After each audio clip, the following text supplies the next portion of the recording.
Bonsoir. Voilà, oui, ça y est, je crois que ça c'est bon. Oh, ok. Écoutez, on a avec Michel eu déjà un tour d'horizon très large en fait des implications, des répercussions de ces 2 années de guerre dont on n'a pas encore d'ailleurs pris la mesure. Et c'est vrai que, alors évidemment, on a un regard de journaliste, même si l'angle de mon regard est peut-être un peu plus limité par la force des choses que celui de Michel Bourfinkel. Mais il y a effectivement d'abord cette impression de basculement qu'on a tous après le 7 octobre, d'une fracture anthropologique, comme a pu le dire d'ailleurs quelqu'un comme Serge Klarsfeld, qui va donc très au-delà de ce qui s'est passé ce matin dans les localités de Otef Israël, des localités de l'ouest du Negev. Les répercussions tectoniques, elles ont été planétaires, et en fait l'onde de choc, elle continue à faire le tour de la Terre, elle s'est toujours pas arrêtée, et on continue chaque jour en fait à découvrir de nouvelles implications. C'est aussi ce qui est absolument incroyable. Alors c'est vrai que pour un journaliste c'est fascinant, parce que où qu'on porte notre regard, on se rend compte qu'il y a eu un effet 7 octobre. Dans tous les domaines, le monde d'avant, comme le monde d'hier, pour paraphraser un écrivain célèbre, eh bien oui, on peut aujourd'hui parler du monde d'hier comme étant le monde d'avant le 7 octobre, un peu comme on parlait du monde d'avant le 11 septembre aussi. Il y a des fractures comme ça, mais celle-là est peut-être encore plus forte que les autres, parce d'abord, elle a rappelé d'une manière terrible la communauté de destin, si l'on peut dire, entre le peuple d'Israël qui siège à Sion et celui qui est en diaspora. Et en Israël, on a eu un certain mal au début à comprendre. On avait l'impression que, évidemment, l'empathie des Juifs de diaspora était sincère, était réel, mais que leur choc, leur sidération et leur peur, c'était un petit peu des projections de ce que nous on vivait ici. Et en fait, non, pas du tout. On s'est rendu compte à quel point cette vague effroyable qui a submergé Israël le 7 octobre les a aussi, sinon balayés, du moins ébranlés, et qu'ils continuent à vivre cela. Donc il y a dans ces enseignements du 7 octobre, il y a peut-être pour la première fois un double sens, c'est-à-dire que les relations Israël-diaspora, c'est plus des relations à sens unique. Il y a une prise de conscience d'Israël de ce que vit la diaspora, et que leurs sorts sont liés. On l'avait vu dans les guerres précédentes, les épisodes, comme on les appelle, puisqu'ils n'ont pas de nom de guerre, comme par exemple l'opération Bordure Protectrice en 2014, on avait vu presque aussitôt des répercussions avec un pic d'attaques ou d'agressions antisémites, en France notamment. Bon, comme une poussée de fièvre, c'était retombé. Mais on sait très bien que ça ne retombe jamais au niveau zéro. Ça a de toute façon atteint un palier duquel on ne redescendra pas. Mais ça se calme. Cette fois-ci, on a eu quelque chose de totalement inédit, qui a été effectivement une vague d'antisémitisme qui ne s'est pas arrêtée, qui a pris toutes sortes de formes, de l'agression physique et verbale à une véritable ostracisation. Par exemple, dans mon domaine d'activité, qui est celui des médias, on a vu tout un nombre de gens subitement disparaître des plateaux de télévision et de radio. Ils n'étaient plus invités.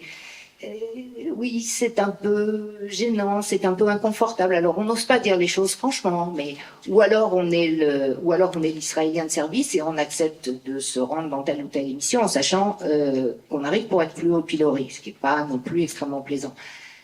Disons, dans la mesure où ça peut servir à quelque chose, c'est bien, mais la plupart du temps, ça tient plus des jeux du cirque.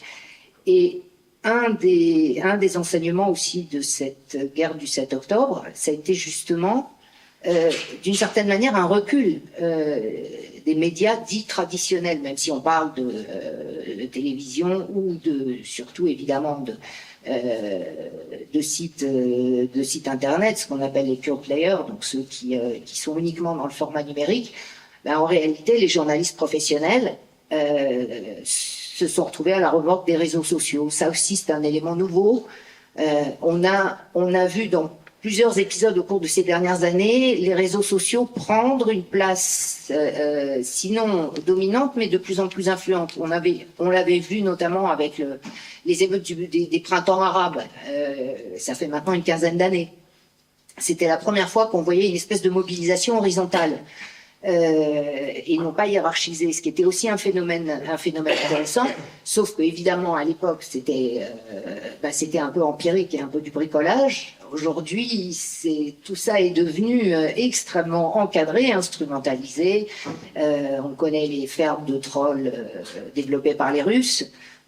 Donc ces fameux comptes fictifs qui sont là uniquement à des fins de manipulation. On sait maintenant qu'on a des puissances étatiques derrière la manipulation des réseaux sociaux, mais de toute façon c'est aussi un système qui s'auto-alimente et où on a tous été confrontés à un moment ou à un autre à aller voir sur les réseaux, ne serait-ce que par curiosité, ce qui s'y passe, et où là le déferlement de haine contre Israël et contre les Juifs ne connaît absolument plus aucune ligne. Toutes les digues ont sauté, il y a une espèce de haine totalement désinhibée qui s'exprime. Ça aussi, c'est un phénomène nouveau. C'est un phénomène aussi extrêmement perturbant pour les journalistes, parce que on voit aussi, même si ça peut vous paraître un peu bizarre, dit comme ça, mais qu'en fait la parole des journalistes n'est plus audible, elle n'est plus entendue.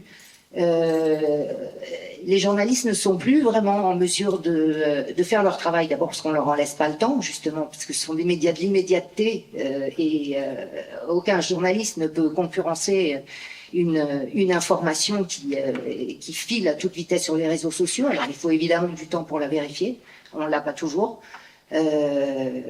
Bon, là, par exemple, certains d'entre vous, ou peut-être pas, parce que vous êtes des gens bien élevés, n'avez pas regardé votre téléphone au cours des 20 dernières minutes, et donc vous ne savez peut-être pas que la dépouille de l'otage rendue cet après-midi a formellement été identifiée et qu'il s'agit bien du lieutenant Hadar Goldin.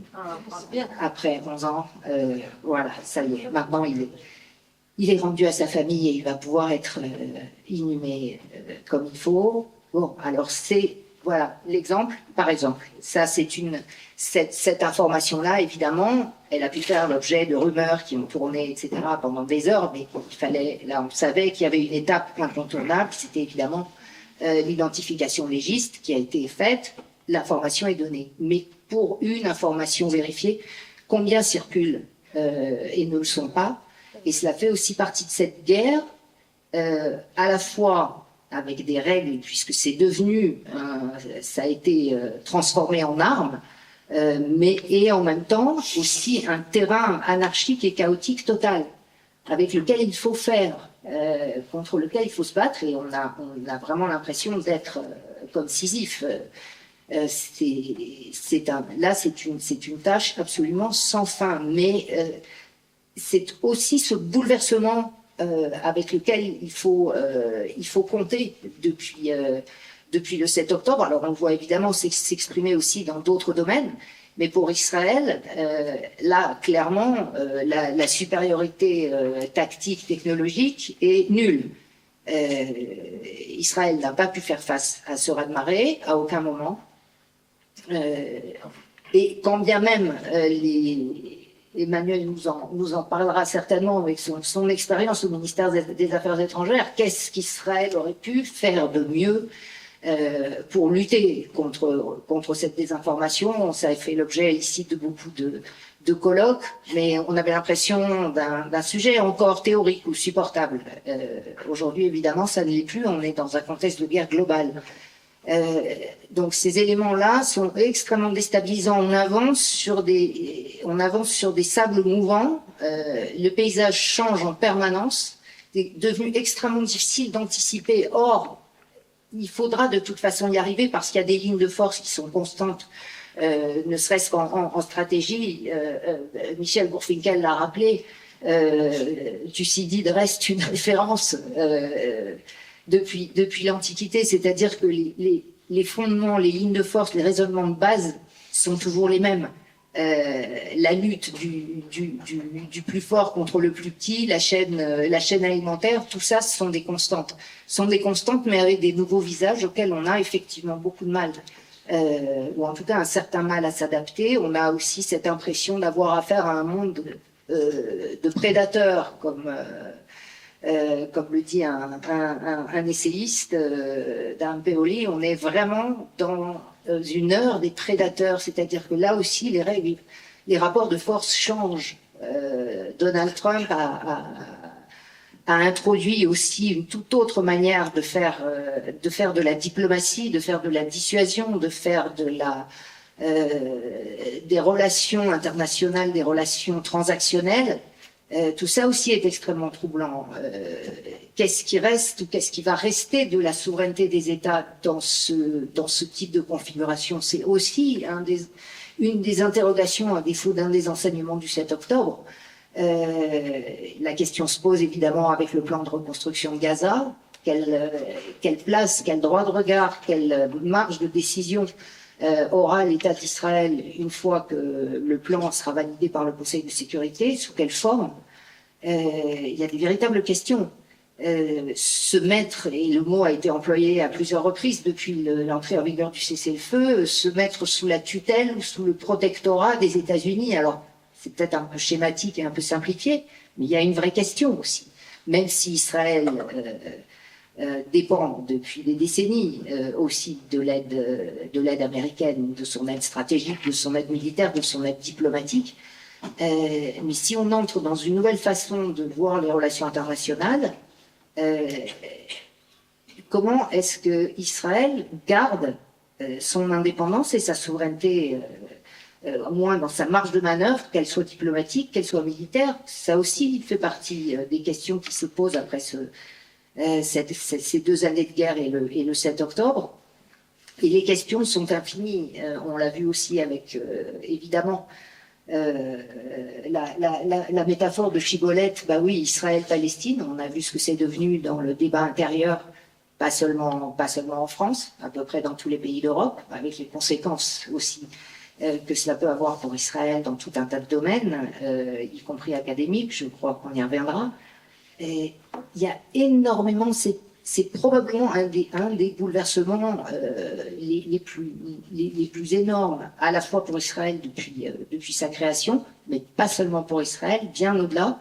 Il y a des enjeux et des questions qui doivent se poser pour un certain nombre de démocraties, pour les démocraties en général, sur ce qu'elles attendent d'elles-mêmes, de leurs valeurs, de leur socle, de leurs relations internationales. Et tout ça découle de ce conflit asymétrique et de ce coup formidable porté par une organisation qui est mue uniquement par la haine mortifère et la volonté de détruire, et dont la volonté de détruire va bien au-delà de la destruction d'Israël. C'est une conception du monde que le Hamas cherche à détruire, et malheureusement, il a déjà propagé le virus bien au-delà de la région. Donc voilà ce monde, cette image peut-être pas tout à fait optimiste, mais passionnante d'un monde en mouvement sur laquelle on pourra revenir avec vous.